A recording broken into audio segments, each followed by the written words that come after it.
ಅಧ್ಯಕ್ಷತೆಯನ್ನು ವಹಿಸಿರುವಂತಹ ಟ್ರಸ್ಟ್ನ ಅಧ್ಯಕ್ಷರಾದ ತಿಮ್ಮಯ್ಯರವರೇ, ವೇದಿಕೆಯಲ್ಲಿ ಉಪಸ್ಥಿತರಿರುವಂತಹ ಈ ಪಂಚಲಿಂಗೇಶ್ವರ ಸಾನ್ನಿಧ್ಯದಲ್ಲಿ ಪ್ರಮುಖರು, ಇಲ್ಲಿ ಧಾರ್ಮಿಕವಾಗಿ ಮುಂಚೂಣಿಯಲ್ಲಿರುವಂತಹ ಸಂತೋಷ್ ಅವರೇ, ಈ ಭಾಗದಲ್ಲಿ ಯುವಕರಾಗಿ ತಮ್ಮದೇ ಆದಂತಹ ಉದ್ಯಮದ ಮೂಲಕ ಸದಾ ಸಮಾಜಮುಖಿಯಾಗಿ ಗುರುತಿಸಿಕೊಂಡಿರುವಂತಹ ನಿತಿನ್ ಅವರೇ, ಹಾಗೆ ತಮಗೆಲ್ಲ ನಾನು ಪರಿಚಯ ಮಾಡಿಸ್ಬೇಕು ಅಂತಿಲ್ಲ. ಅಶೋಕ್ ಬೇಳೂರು ಸಾಹೇಬರು, ಮಾನ್ಯ ನಮ್ಮ ಶಾಸಕರಾದಂಥ ಗೋಪಾಲಕೃಷ್ಣ ಬೇಳೂರವರ ಅಣ್ಣನ ಮಗ ಅವರು. ಮತ್ತೊಮ್ಮೆ ಪರಿಚಯ ಮಾಡಿಸ್ತಾ ಇದ್ದೇನೆ. ನಿಮಗೆಲ್ಲ ಗೊತ್ತಿದೆ, ಆದರೂ ಗೊತ್ತಿಲ್ಲದೆ ಇರೋರಿಗೆ ಇರಲಿ ಅನ್ನೋ ವಿಚಾರಕ್ಕಾಗಿ ಅವ್ರನ್ನ ಪರಿಚಯ ಮಾಡಿಸ್ತಾ ಇದ್ದೇನೆ. ಕಾರಣ ಅಂದರೆ, ಶಾಸಕರಾದಂಥ ಗೋಪಾಲಕೃಷ್ಣ ಬೇಳೂರವರ ಪರವಾಗಿ ತಾಲೂಕು ಕೇಂದ್ರದಲ್ಲಿ ಸದಾ ನೊಂದು ಬೆಂದವರ ಪರವಾಗಿ ಆಸ್ಪತ್ರೆ ಇರ್ಬೋದು, ಪೊಲೀಸ್ ಸ್ಟೇಷನ್ ಇರ್ಬೋದು, ಫಾರೆಸ್ಟ್ ಆಫೀಸ್ ಇರ್ಬೋದು, ತಾಲೂಕು ಆಫೀಸ್ ಇರ್ಬೋದು, ಯಾವುದೇ ಕುಂದುಕೊರತೆಗಳಿಗೆ ಬೆಳಗ್ಗೆ ಎದ್ದರೆ ಇವರಲ್ಲಿ ರೆಡಿ ಇರ್ತಾರೆ ಶಾಸಕರ ಪರವಾಗಿ.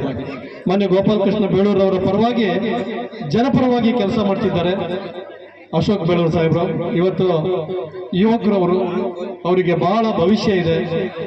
ಆ ಪಂಚಲಿಂಗೇಶ್ವರನ ಸಾನ್ನಿಧ್ಯದಲ್ಲಿ ನಿರಂತರವಾಗಿ 3 ವರ್ಷ ಬರ್ತಿದ್ದಾರೆ ಅಂದ್ರೆ ಬಹುಶಃ ಪಂಚಲಿಂಗೇಶ್ವರನಿಗೂ ಕೂಡ ಇವ್ರ ಮೇಲೆ ತುಂಬಾ ಪ್ರೀತಿ ಅನ್ಸುತ್ತೆ ನನಗೆ. ಯಾಕಂದ್ರೆ ಆ ಪಂಚಲಿಂಗೇಶ್ವರನಿಗೆ ಒಲವು ಇಲ್ಲದೆ ಇದ್ದಿದ್ರೆ ಇಲ್ಲಿ ಬರಕ್ಕಾಗಲ್ಲ ತಿಮ್ಮಯ್ಯ, ಹೌದಾ? ಖಂಡಿತವಾಗಿ ಇವತ್ತು ನಾವು ಏನಾದ್ರು ಬಂದು ನಿಂತು ಮಾತಾಡೋದಿದ್ರೆ ಆ ದೇವರ ಒಂದು ಆಶೀರ್ವಾದ ಇರೋದ್ರಿಂದ ಮಾತಾಡಕ್ ಸಾಧ್ಯ. ಹಾಗೆ 3 ವರ್ಷದಿಂದ ಕಂಟಿನ್ಯೂ ಇಲ್ಲಿ ಬರ್ತೀರ ಅಂದ್ರೆ ಮಾನ್ಯ ಅಶೋಕ್ ಬೇಳೂರು ಅವರಿಗೆ ಆ ಪಂಚಲಿಂಗೇಶ್ವರನ ತುಂಬಾ ಒಂದು ಆಶೀರ್ವಾದ ಇದೆ ಅಂತ ನಾನು ಭಾವಿಸ್ತೇನೆ.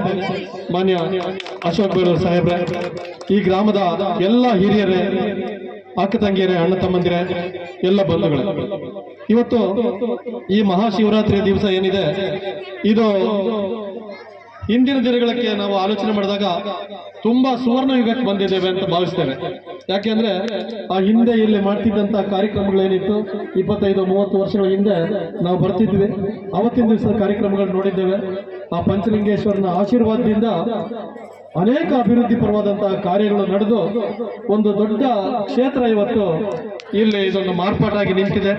ಮುಂದಿನ ದಿನಗಳಲ್ಲಿ ರಾಜ್ಯದ ಮೂಲೆ ಮೂಲೆಗಳಿಂದ ಜನ ಇಲ್ಲಿಗೆ ಬರುವಂತ ಎಲ್ಲ ಸೂಚನೆಗಳು ಕೂಡ ಇಲ್ಲಿ ಕಾಣಿಸ್ತಿದೆ. ಹಂತ ಹಂತವಾಗಿ ಇದೊಂದು ದೊಡ್ಡ ಪುಣ್ಯಕ್ಷೇತ್ರವಾಗಿ ಬದಲಾಗ್ತದೆ ಅನ್ನೋದ್ರಲ್ಲಿ ಎರಡು ಮಾತಿಲ್ಲ. ಖಂಡಿತವಾಗಿ ನಿಮ್ಮೆಲ್ಲರ ಪರಿಶ್ರಮ ಏನಿದೆ, ನೀವು ಮನೆಯಿಂದ, ಪ್ರತಿ ಮನೆಯಿಂದ ಈ ಭಾಗದ ಕುಟುಂಬಸ್ಥರು ಈ ಒಂದು ದೇವಸ್ಥಾನ ಮಾಡಬೇಕು ಅನ್ನೋಂಥ ಒಂದು ದೊಡ್ಡ ಆಸೆ ಹೊತ್ತು ಕಾರ್ಯಕ್ರಮ ಏನು ಪೂರೈಸಿದ್ರೆ ಅದು ಸಾರ್ಥಕ ಆಗ್ತದೆ. ಆ ಪಂಚಲಿಂಗೇಶ್ವರ ಎಲ್ಲರಿಗೂ ಕೂಡ ಒಳ್ಳೆಯ ಆಯುಷ್ಯ, ಆರೋಗ್ಯ, ಐಶ್ವರ್ಯಗಳನ್ನು ಕೊಟ್ಟು ಒಳ್ಳೇದು ಮಾಡಲಿ. ಇಡೀ ತಳಕಳ್ಳೆ ಗ್ರಾಮದ ಸಂಪೂರ್ಣ ಸಹಕಾರ ಈ ಒಂದು ಪಂಚಲಿಂಗೇಶ್ವರನಿಗೆ ಸಾನ್ನಿಧ್ಯಕ್ಕಿದೆ. ಅದ್ರ ಜೊತೆಗೆ ಇವತ್ತು ಜೋಗ ಕಾರ್ಗಲ್ ಲಿಂಗನಮಕ್ಕಿ, ನಮ್ಮ ತಾಲೂಕು ಇರ್ಬೋದು, ಬೇರೆ ಬೇರೆ ಕಡೆಯಿಂದ ಈ ಕ್ಷೇತ್ರದ ಬಗ್ಗೆ ಕೇಳ್ಕೊಂಡು ಬರುವಂತ ಒಂದು ಸನ್ನಿವೇಶವನ್ನು ನಾವು ಕಾಣ್ತಾ ಇದ್ದೇವೆ. ಹಾಗಾಗಿ ಆ ಪಂಚಲಿಂಗೇಶ್ವರನ ಸಾನ್ನಿಧ್ಯ ಏನಿದೆ, ಇದು ತುಂಬಾ ದೊಡ್ಡದಾಗಿ ಬೆಳಿಬೇಕು. ಯಾಕೆ ಅಂದ್ರೆ ಇವತ್ತು ನಮ್ಮ ಕರ್ನಾಟಕದಲ್ಲಿ ತೀರ್ಥರಾಮೇಶ್ವರ ಬಿಟ್ರೆ ಇಲ್ಲಿ ಮಾತ್ರ ಇಂಥ ಒಂದು ಬಿಳಿ ಶಿವಲಿಂಗ ಇದೆ ಅನ್ನೋದನ್ನ ನಾವು ಕೇಳಿದ್ದೇವೆ. ನೋಡಲಿಕ್ಕೆ ಸರ್ ಅಲ್ಲಿ ನಮ್ಗೆ ಕಾಣಕ್ಕೆ 6 ಇಂಚು 3/4 ಅಡಿ ಕಾಣುತ್ತೆ, ಬಟ್ ಅದು 4 ಅಡಿ ಇರುವಂತ ಬಹಳ ಅದ್ಭುತವಾದಂತ ಒಂದು ಶಿವಲಿಂಗ, ತುಂಬಾ ಶಕ್ತಿಶಾಲಿಯಾಗಿರುವಂತ ಶಿವನ ಸಾನ್ನಿಧ್ಯ ಇದು ಬಹುಶಃ ನಮ್ಮ ಈ ಗ್ರಾಮದ ಭಾಗ್ಯ ಇರಬೇಕು. ಇಲ್ಲಾಂದ್ರೆ ಇದು ಬಹುಶಃ ಗೇರ್ಸಪ್ಪಕ್ಕೆ ಹೈಜಾಕ್ ಆಗ್ಬಿಡ್ತಿತ್ತು ಅಲ್ವಾ ಸಂತೋಷ್ ಅವರೇ? ಗೇರ್ಸಪ್ಪದ ಮಾರುತಿ ಗುರೂಜಿಗಳು ಇದನ್ನು ಕೇಳಿದ್ರು ಅಂತ ನಾನು ಎಲ್ಲ ಕೇಳಿದ್ದೆ ಹಿಂದೆ. ಆದ್ರೆ ಆ ಪಂಚಲಿಂಗೇಶ್ವರನ ಮೇಲಿನ ಪ್ರೀತಿಯಿಂದ ನೀವು ಆ ಪರಮಶಿವನನ್ನ ಬಿಟ್ಕೊಡ್ಲಿಲ್ಲ. ನಮ್ಮೂರಲ್ಲೇ ಇರಬೇಕು ಅಂತ ನೀವೆಲ್ಲ ಪಣೆ ತೊಟ್ಟು ಈ ತಲಕಳೆ ಗ್ರಾಮದ ಸಮಸ್ತ ಜನತೆ ಆ ಒಂದು ಪಂಚಲಿಂಗೇಶ್ವರನನ್ನ ಇಲ್ಲಿ ಉಳಿಸ್ಕೊಂಡಿದ್ದೀರಿ. ಆ ಶಿವನ ಆಶೀರ್ವಾದದಿಂದ ನಿಮ್ಗೆಲ್ರಿಗೂ ಒಳ್ಳೇದಾಗ್ತದೆ. ಇವತ್ತು ಶಿವರಾತ್ರಿ ಅಂದಾಗ ನಾವು ಈ ಶಿವರಾತ್ರಿಗೆ ಪುರಾಣದಲ್ಲಿ ಒಂದು ಕಥೆ ಕೇಳ್ತೇವೆ. ದೇವದಾನವರು ಸಮುದ್ರ ಮಥನ ಮಾಡಿದಂಥ ಸಂದರ್ಭದಲ್ಲಿ ಆ ವಾಸುಕಿ ಅನ್ನುವಂಥ ಒಂದು ಭೂಮಿಯನ್ನು ಪರ್ವತ ಮಾಡಿಕೊಂಡು ವಾಸುಕಿಯನ್ನು ಹಗ್ಗವಾಗಿ ಬಳಸ್ಕೊಂಡು ಸಮುದ್ರವನ್ನ ಮಂಥನ ಮಾಡಿದಾಗ ಅಲ್ಲಿ ಆ ವಾಸುಕಿಯ ಬಾಯಿಂದ ಕಾಳಕೋಟ ಸರ್ಪ ಹೊರಬಂತು. ಆ ಸರ್ಪ ಭೂಮಿಯನ್ನು ಸುಡ್ತಾ ಬರುವಂತ ಸಂದರ್ಭದಲ್ಲಿ ಪರಮಶಿವ ಆ ಕಾರ್ಕೋಟಕ ವಿಷವನ್ನ ತನ್ನ ಅಂಗೈಯಿಂದ ಸುತ್ತಿಕೊಂಡು ಬಾಯಿಗೆ ಹಾಕೊಂಡು ನುಂಗುವಷ್ಟರಲ್ಲೇ ಪಾರ್ವತಿ ದೇವಿ ಬಂದು ಕುತ್ತಿಗೆ ಹತ್ರ ಆ ವಿಷ ಇಳಿಯದ ರೀತಿಯಲ್ಲಿ ಅದನ್ನ ಸ್ಥಗಿತಗೊಳಿಸಿದ್ರು. ಆ ವಿಷ ಮೈ ಮೇಲೆ ಶಿವನ ಮೈಗೆ ಆ ವಿಷ ಸೇರಬಾರ್ದು ಅನ್ನೋ ಕಾರಣಕ್ಕಾಗಿ ಎಲ್ಲರೂ ಕೂಡ ರಾತ್ರಿ ಜಾಗರಣೆಯನ್ನು ಇದ್ದು ಶಿವನನ್ನ ಉಳಿಸ್ಕೊಂಡ್ರು ಅಂತ ಒಂದು ಪುರಾಣದಲ್ಲಿ ಕಥೆ ಕೇಳ್ತೇವೆ. ಮತ್ತೊಂದು ಕಡೆ ಇದ್ರ ಬಗ್ಗೆ ಒಂದು ವಿಡಂಬನೆ ಕೊಡ್ತಾರೆ.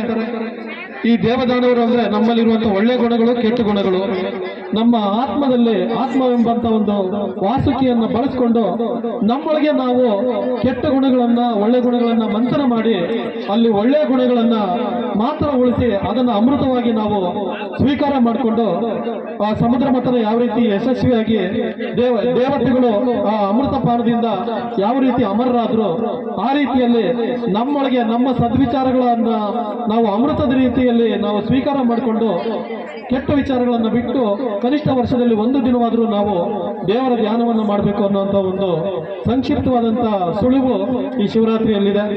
ಹಾಗಾಗಿ ನಾವೆಲ್ಲರೂ ಇವತ್ತು ಸೇರಿದ್ದೇವೆ. ನಮ್ಮ ದ್ವೇಷ, ಅಸೂಯೆ, ಹೊಟ್ಟೆ ಕಿಚ್ಚು ಇನ್ನಿತರ ಭಾವನೆಗಳನ್ನು ಬಿಟ್ಟು ಎಲ್ಲರೂ ಪರಸ್ಪರ ಒಬ್ಬರನ್ನೊಬ್ಬರು ಪ್ರೀತಿಸಿ ಗೌರವಿಸಿ ಒಬ್ಬರಿಗೊಬ್ಬರು ಸ್ನೇಹದಿಂದ ಮಾತಾಡಿಕೊಂಡು ನಮ್ಮ ಅತ್ಯುನ್ನತವಾದಂತಹ ಬಾಳನ್ನು ಬದುಕೋದ್ರ ಮೂಲಕ ನಾವೆಲ್ಲ ಸೇರೋಣ ಅನ್ನುವಂಥ ಒಂದು ಸಂದೇಶವನ್ನು ಈ ಸಂದರ್ಭದಲ್ಲಿ ಹೇಳ್ತಾ ಇಲ್ಲಿ ಬಹುಶಃ ಪಂಚಲಿಂಗೇಶ್ವರನಿಗೆ ನಾನು ಪ್ರಾರ್ಥಿಸ್ಕೊಳ್ತೇನೆ. ಭಗವಂತ, ನೀನು ಪ್ರತಿ ವರ್ಷ ಬಂದು ಇಲ್ಲಿ ಮಾತಾಡೋಕೆ ಅವಕಾಶ ಕೊಡ್ತಾ ಇದೆಯಾ, ನಿನ್ನ ಆಶೀರ್ವಾದ ಸದಾ ಇದೇ ರೀತಿ ಇರಲಿ. ನಮ್ಮ ಅಶೋಕ್ ಬೇಳೂರು ಸಾಹೇಬರು ಕೂಡ ಪ್ರತಿ ವರ್ಷ ಇಲ್ಲಿ ಬಂದು ಆ ಸೇವೆಯನ್ನು ಮಾಡ್ಕೊಂಡು ಹೋಗುವಂತ ಭಾಗ್ಯವನ್ನು ಕೊಡಲಿ. ಅವ್ರ ಜೊತೆಗೆ ನೀವು ಎಲ್ಲರೂ ಮತ್ತಷ್ಟು ಜನ ಕೂಡಿಕೊಂಡು ಇಲ್ಲಿ ಕಾರ್ಯಕ್ರಮಗಳನ್ನು ಮಾಡೋಣ.